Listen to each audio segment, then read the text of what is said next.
aliuliza pameandikwa wapi mtu awe na mke mmoja. Ndio swali ambalo amelituma mara nyingi na amelituma kweli. Mpaka juzi amesema nimekuwa nikituma swali langu alijibiwa. Ni shahidi ametuma. Kwa hiyo ninaomba nijibu kwa kifupi tu. Kwa sababu naye tusimwache. Ukijaribu kutafuta andiko specific mahali ambapo pameandikwa mtu aoe mke mmoja, andiko kama andiko hilo kwenye Biblia haulipati. Lakini nakumbuka wakati tunajibu haya maswali tulisema kuwa ni kwanza kuoa mke mmoja ni wito. Lakini pia kuoa wake wengi ni wito kabisa. Kama vile kutokuoa kabisa pia ni wito. Yes, kwa sababu mtu wa kwanza ambaye kwa mujibu wa Biblia kwanza kuoa mke zaidi ya mmoja basi alikuwa anajulikana kama Lamek. Lamek ambaye ameandikwa kwenye kitabu cha Mwanzo 4:19. Ndio mtu wa kwanza kabisa tunaanza kumuona kwenye Biblia, anaanza kutokea mtu wa kwanza kabisa kuoa mke zaidi ya mmoja ambaye alikuwa ni Lamek. Ameoa wake wawili, alikuwa mke mmoja anaitwa Sila na mwingine alikuwa anaitwa Ada. Kwa hiyo hawa ndo alikuwa mtu wa kwanza kabisa huyo. Kwa hiyo kama nilivyosema ni wito. Mfano unaona baba Ibrahim yeye alikuwa na wito, ndio maana wake zake waliotajwa kwenye Biblia ni wake watatu, ambapo alikuwepo Sara na Sara ndo alikuwa sasa ndo mama ambaye ndo mama wa nyumba pale, kwa sababu wao walivyokuwa wanaoa zamani ilikuwa yani kuna mama ambaye ni mke alafu kuna masulia, sio michepuko. Hapana, masulia. Mama yake masulia wale ilikuwa ni utaratibu kabisa ambao unakuta hata mke yule ndo anahusika sasa kwa ajili ya kumwambia baba huyu kuna sulia yuko hapa na kuna huyu mwingine yuko hapa, kwa sababu walikuwa wanafanya hivyo kwa sababu kadhaa. Maana labda ni uzao, mfano sababu ya Sara kumruhusu mume wake na yeye ndo amemtafutia huyo sulia, maana alimwangalia vizuri Hajiri akaona huyu anamfaa baba. Kwa hiyo akamtafuta na akamuoa huyo, akawa ni mke wake, kwa ambaye sasa naye ndio mtoto wa kwanza ambaye ni firstborn kwa Ibrahim. Alikuwa ni mtoto kutoka kwa Hajiri ambaye ni mke wa pili sasa wa mzee Ibrahim, lakini mke wa kwanza ni huyo Sara ambaye wako wote pale, sio kwa alikufa ndo akaoa. Lakini kulikuwa na sulia mwingine alikuwa anaitwa Ketura, ambaye Ketura huyu baada ya sasa Sara kufa ndio ikabidi apandishwe, sasa tunasema apandishwe cheo kuwa ndio mke wake kabisa. Kwa hiyo huyo baba Ibrahimu alikuwa na wito huo wa kuoa wake wengi kwa sababu aliitwa ni baba wa mataifa. Mungu alimpa hiyo ahadi. Unaweza kuwa baba wa mataifa una mke mmoja alafu mke mwenyewe hazai, ni mgumba. Kwa hiyo lazima ingebidi tu iende katika namna hiyo. Ila sisi huwa tunaangalia kwenye makosa zaidi. Yaani hatuangalii kusudi la Mungu kwa huyu katika wito wake. Lakini mtu mwingine ambaye alikuwa na mke mmoja tu ndo alikuwa wito wake huo. Alikuwa ni mtoto wake Isaka. Isaka yeye amemoa mke mmoja tu ambaye ni Rebeka. Kwa huo ndo wito wake. Huwezi kumlaumu kwa nini wewe hujaoa wake wengi kama baba yako.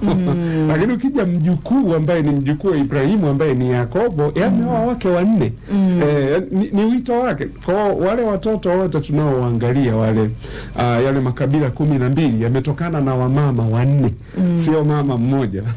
Watu wengine wakisema Yakobo alikuwa na watoto 12 ambazo ndio kabila 12 za wana wa Israeli zimechukua majina yale, ni kutoka kwa hawa wanawake wanne ambaye alikuwepo Lea, alikuwepo Rahel, alikuwepo Orpa na Zilpa, na ambao hawa ndo walikuwa wake zake. Kwa hiyo iko hivyo. Sasa umeona hapa tumeona mfano wa mtu aliyooa mke mmoja na waliooa mke zaidi ya mmoja.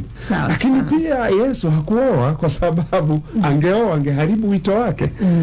Kwa hiyo akabaki hivyo hivyo tu. Paulo pia hakuoa kwa sababu angeharibu wito wake. Kwa ndivyo. Kwa hiyo kifupi ni kwamba mahali ambapo pameandikwa kuwa Mkristo awe na mke mmoja, hamna, isipokuwa tu kuna sheria ambazo Mtume Paulo alijaribu kuziweka, akasema sisi kwa sababu ni watu ambao tunamjua Kristo, ili tutofautiane na watu wa mataifa, ni vyema basi sisi tukawa ni mwanaume akawa ni ana mke mmoja. Kwa ikawa hiyo, lakini upande mwingine ni huyu Paulo aliyekuja kusema kuwa kama mtu akihitaji kazi ya uaskofu au ushemasi, anatakiwa basi awe ni mume wa mke mmoja. Kwa maana kuwa kipindi hicho anaongea, wasingeongea kama walikuwa wanaoa mke mmoja. Maana yake mke alikuwa ni zaidi ya mmoja. Ndio maana unaona wakati mahali pengine anakemea, anasema kwa hiyo nimesikia kuna zinaa isiyokuwa ya kawaida, mtu kulala na mke wa baba yake. Yani sio kuwa mtu alikuwa anaenda kulala na mama yake mzazi. Hapa kwa sababu yule baba na wake wengi na wengine ni wadogo wadogo, kwa hiyo unakuta mtoto wake labda mtoto wa kiume huku lina umri sawa na huyo mke mdogo aliyemuoko, linaanza tena kuvizia mali ya baba. Kwa hiyo sasa akasema hiyo jamani, hiyo hapana. Kwa hiyo hilo liko namna hiyo, lakini watu wanasema kuwa Mkristo awe mke mmoja, labda ni kutokana na lile wanasema kuwa mtu ataacha baba na mama, ataenda kuambatana na mkewe kukaa.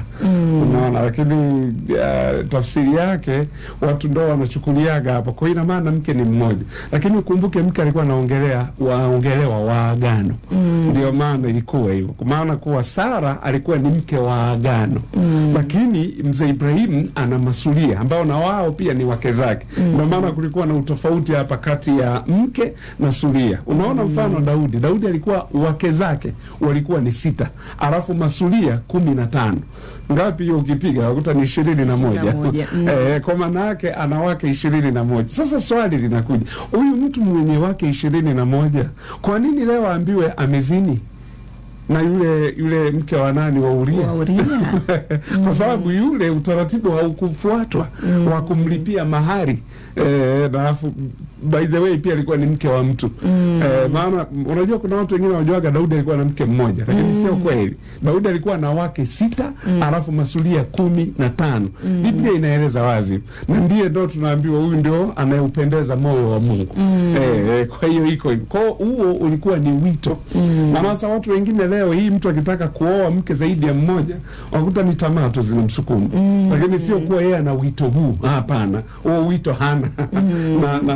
Maana sasa lazima kwanza uweze kuwatimizia mahitaji yao yote. Na kama una uwezo basi ndivyo hivyo, kwa sababu kama una wake 3 na una uwezo, ukimnunulia mke wa kwanza umemnunulia gari, mke wa pili na atadimandi, na watatu na atadimandi. Kwa hiyo ndio maana nikasema huo sasa ulikuwa ni wito. Ndio maana unaona kwa mtu kama Sulemani, anaoa wale wake wengi ni kwa ajili ya kumsaidia kurani ile kingdom. Ndio maana walikuwa wale 1000 wanaotajwa, ndio wale walikuwa vichwa wale ambao ndio wanamsaidia kwenye ule utawala wake kuendesha mambo. Yani huyu amewekwa hapa, huyu kawekwa hapa, huyu anashughulikia kitengo hiki, huyu anashughulikia lakini unaambiwa Sulemani, wanazuoni wanasema alikuwa na wake 2700.